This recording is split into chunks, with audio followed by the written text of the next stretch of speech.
अस्सलाम वालेकुम all dear students, I hope you all are doing well. अगर आप वाकई अपनी इंग्लिश को इम्प्रूव करना चाहते हैं तो आप इन 5 यूजेस को मास्टर कर लें। ये 5 यूजेस आपको डेली लाइफ में लेकिन हर वक्त हेल्प करती रहेंगी।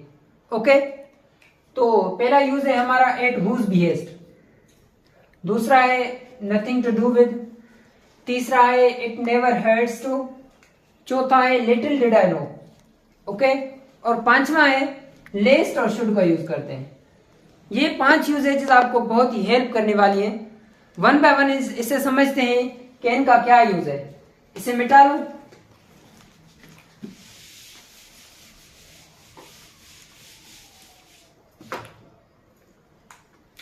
पहला हमारा यूज है eight whose behest. At whose बीहेस्ट हम इसलिए कहते हैं कि जब हमें उर्दू में कहना हो कि किसके कहने पर आप कोई काम कर रहे हो, किसके कहने पर आप वहां जा रहे हो, किसके कहने पर आपने चोरी की, किसके कहने पर आपने मर्डर कर दिया। जो रिपीट होते हैं वर्ड्स वो होते हैं किसके कहने पर, किसके कहने पर। ये बात आपको माइंड में रख लेनी है। अच्छा, स्ट्रक्चर क्या फॉलो होगी? अगर मुझे कहना है कि किसके कहने पर आपने चोरी की, तो हम क्या करेंगे? पहले तो इसका यूज पढ़ लेंगे। ये पहले पार्ट में हम ये यूज करेंगे at whose behest, at whose behest, sorry, did you commit theft. दूसरा हमारा सेंटेंस है कि किसके कहने पर आपने मेरी मोबाइल यूज की, किसके कहने पर आपने मेरी मोबाइल यूज की। एक उर्दू में भी लिख लेता हूं क्योंकि आप देखते जाए और आपको समझ आती जाए। किसके कहने पर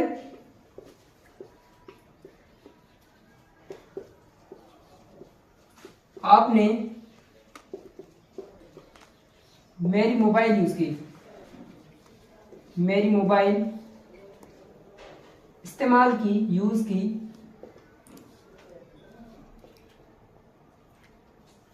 तो इसे कैसे कहेंगे? अब पहले देखना है, हमें सेंटेंस पर फोकस करना है कि रिपीट क्या चीज हो रही है। मैंने क्या कहा कि किसके कहने पर जब रिपीट हो तो हम यूज करते हैं एट हुज बीहेस्ट। इस सेंटेंस में क्या है? किसके कहने पर आपने मेरी मोबाइल इस्तेमाल की, तो किसके कहने पर के लिए हम क्या यूज करते हैं? At whose behest, at whose behest, at whose behest did you use my mobile, at whose behest did you use my mobile।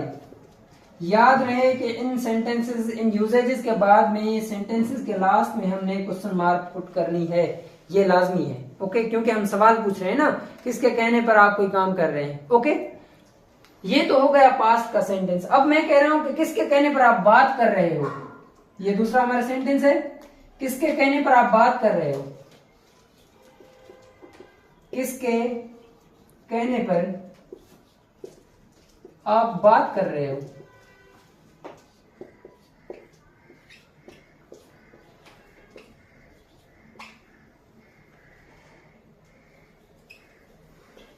किसके कहने पर आप बात कर रहे हो। तो इसके लिए हम क्या करेंगे? हमने एट हुज बीहेस्ट पढ़ा, एट हुज बीहेस्ट हमने पुट कर दिया, eight whose behest, at whose बीहेस्ट। अब देखें कि ये सेंटेंस हमारा पास्ट का था, लेकिन ये हमारा सेंटेंस है प्रेजेंट कंटिन्यूअस टेंस का। मैं कहता हूं कि किसके कहने पर आप बात कर रहे हो, कर रहे हो, ये प्रेजेंट कंटिन्यूअस टेंस होता है। तो ये जो स्ट्रक्चर होगी, दूसरा पार्ट सेंटेंस का ना, वो चेंज होगा according to sentence, according to tense ये चेंज होता जाएगा। अब ये हमारा प्रेजेंट कंटिन्यूअस टेंस का ये सेंटेंस है, तो हम स्ट्रक्चर रखेंगे प्रेजेंट कंटिन्यूअस टेंस की। हमने कहा at whose behest are you talking, at whose behest are you talking. Okay, अगर यहां पर होता कि किसके कहने पर लड़की बात कर रही है, किसके कहने पर लड़की बात कर रही है, तो हम कहते at whose behest is she talking. यहां पर आर की जगह पर हम इज पुट कर देंगे। अकॉर्डिंग टू सब्जेक्ट ये यूज होता है। कहने का मतलब ये है कि एट हुज भी जैसा है आपको वैसा ही पुट कर लेना चाहिए।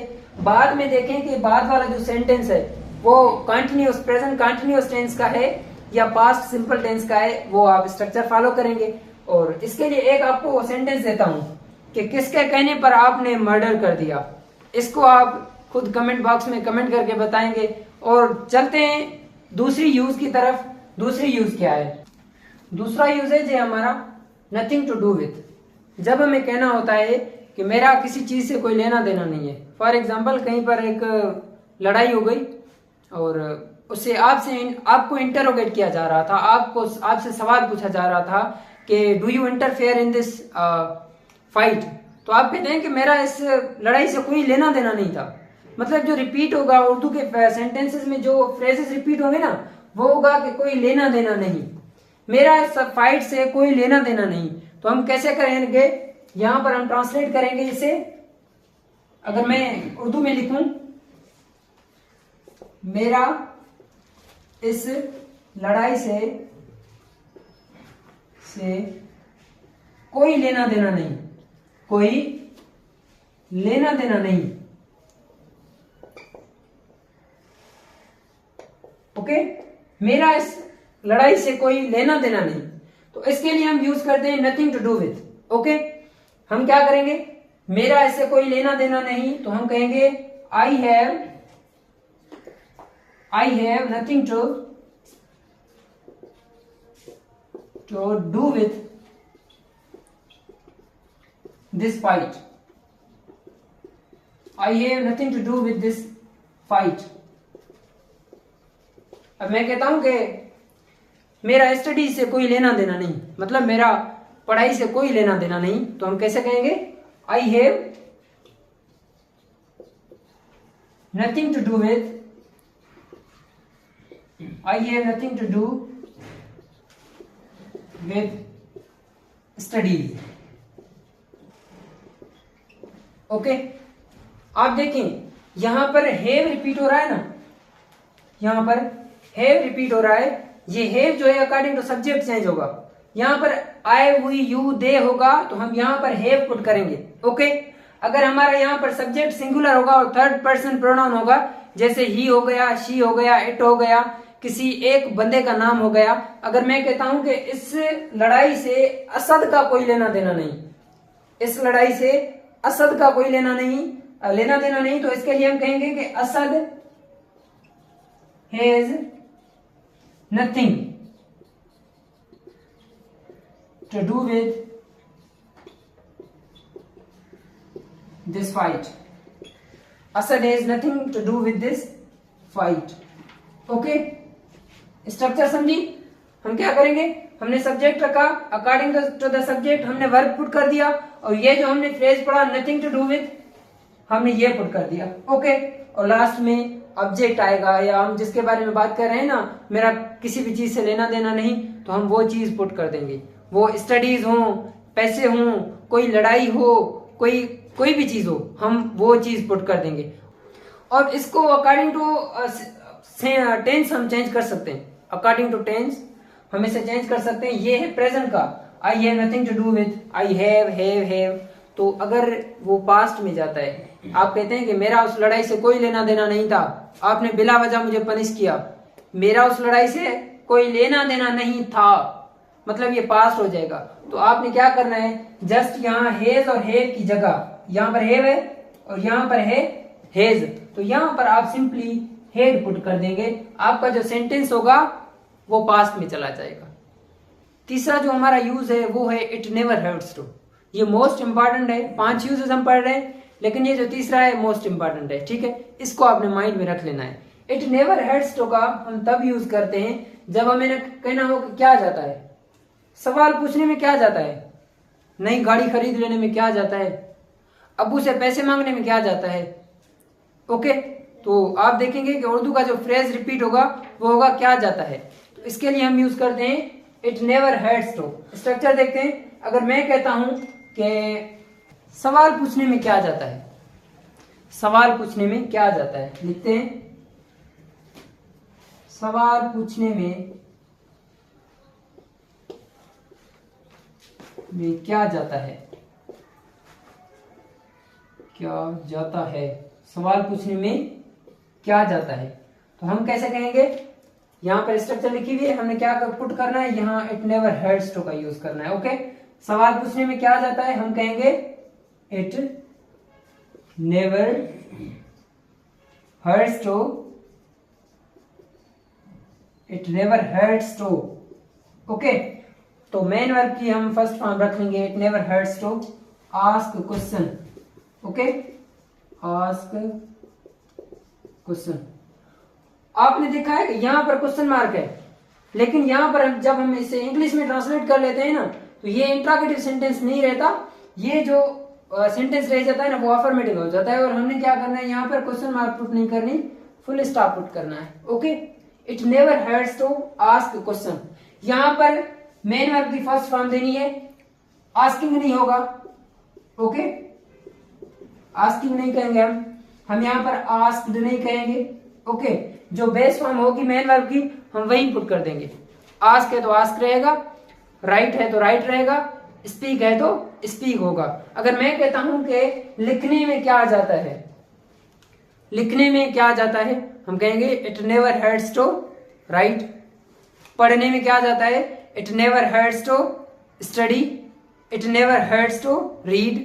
ये यूज होता है इट नेवर हर्ट्स का। ओके, ये आप माइंड में रख लें, बहुत ही इंपॉर्टेंट यूज है। ओके, चौथा जो हमारा यूज है वो है लिटिल डिड आई नो। हम कहते हैं ना, मुझे क्या पता था कि तुम नाराज हो जाओगे, मुझे क्या पता था कि तुम चले जाओगे, मुझे क्या पता था कि तुम नई गाड़ी खरीद कर लोगे। तो इन सेंटेंसेस के लिए हम यूज करते हैं लिटिल डिड आई नो। जब हमें कहना हो कि मुझे क्या पता था, उससे क्या पता था, तो क्या यूज करते हैं, little did I know. Sentence लिखते हैं और समझते हैं, मुझे क्या पता था, मुझे क्या पता था कि आप नाराज हो जाओगे, नाराज हो जाओगे।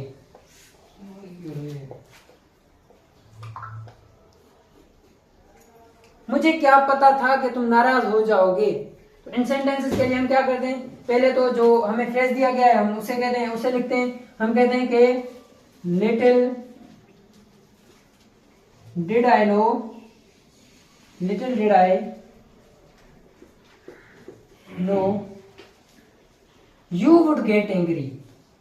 Little did I know you would get angry. You would get angry. Okay?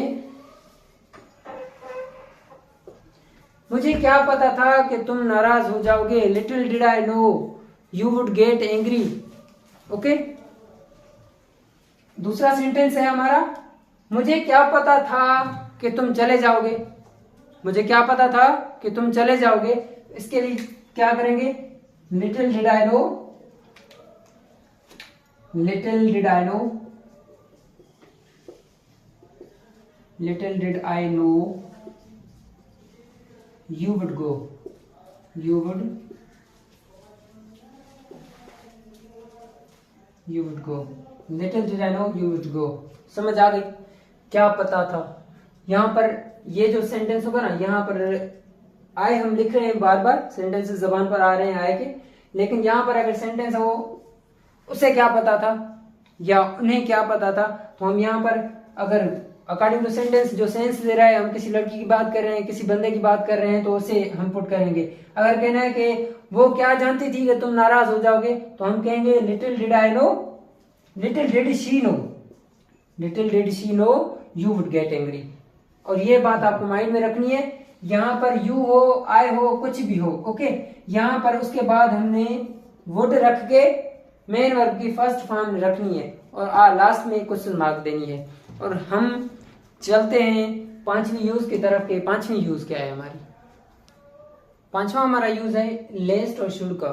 लेस्ट और शुड को हम कब यूज करते हैं, जब हमें कहना हो कहीं ऐसा ना हो जाए, कहीं ऐसा ना हो जाए कि बारिश हो जाए, कहीं ऐसा ना हो जाए कि ट्रेन निकल जाए, आप चीटिंग मत करो, कहीं ऐसा ना हो कि टीचर देख ले। तो इन सेंटेंसेस के लिए हम यूज करते हैं लेस्ट और शुड को। ओके, हमारा क्या उर्दू में फ्रेज रिपीट होगा, कहीं ऐसा ना हो जाए, इसके लिए हम लेस्ट और शुड का यूज करते हैं। सेंटेंस हम लिखते हैं, फिर हमें पता चलेगा कि इसका क्या यूज है। ओके, मैं कहता हूं कि जल्दी चलो, जल्दी चलो, कहीं ऐसा ना हो जाए, कहीं ऐसा ना हो जाए, कहीं ऐसा ना हो जाए कि ट्रेन निकल जाए, कि ट्रेन निकल जाए, निकल जाए। ये हमारा सेंटेंस है, जल्दी चलो कहीं ऐसा ना हो जाए कि ट्रेन निकल जाए। तो हम स्ट्रक्चर का यूज करेंगे। पहले तो वो सेंटेंस होगा जो हम कहेंगे, पहले अगर मैं कह रहा हूं ना जल्दी चलो, तो जल्दी चलो को पुट करेंगे। कैसे होगा देखते हैं। Hurry up, hurry up, okay, जल्दी चलो, हरी अप, लेस्ट, कॉमा देकर, lest the train should leave. Okay, क्या हमने पढ़ा, लेस्ट और शुड। लेस्ट को हमने पुट किया, लेस्ट के बाद में हम सब्जेक्ट रखते हैं, उसके बाद हम रखते हैं should, lest the train should leave. Okay, cheating मत करो, कहीं ऐसा ना हो जाएगा आपको टीचर देख ले। चीटिंग मत करो, हम क्या कहेंगे, don't cheat, don't cheat. Lest the teacher should see you. Okay, the teacher should see you. Okay, cheating ना करो, डोंट चीट, कहीं ऐसा ना हो जाए कि आपको टीचर देख ले। ओके, तीसरा हमारा सेंटेंस है कि मोबाइल को ज्यादा इस्तेमाल ना करो, कहीं ऐसा ना हो जाए कि ये तुम्हारी आंखों को खराब कर दे। मोबाइल को ओवर यूज मत करो, कहीं ऐसा ना हो जाए कि वो आपकी आंखों को खराब कर दे। ये लास्ट सेंटेंस है, देखते हैं हम। पहले कहते हैं कि मोबाइल को ज्यादा इस्तेमाल ना करो, इसके लिए क्या हम क्या यूज करते हैं, don't over use mobile, don't over use mobile, comma lest, okay, lest it should damage your eyes, lest it should damage your eyes। Mobile को ज्यादा इस्तेमाल ना करो, कहीं ऐसा ना हो जाए कि वो आपकी आंखों को खराब कर दे। Don't cheat, don't over use mobile, lest it should damage your eyes. ये थी हमारी 5 यूजेजेस, और इंशाल्लाह ऐसे ही हम वीडियोस बनाते रहेंगे।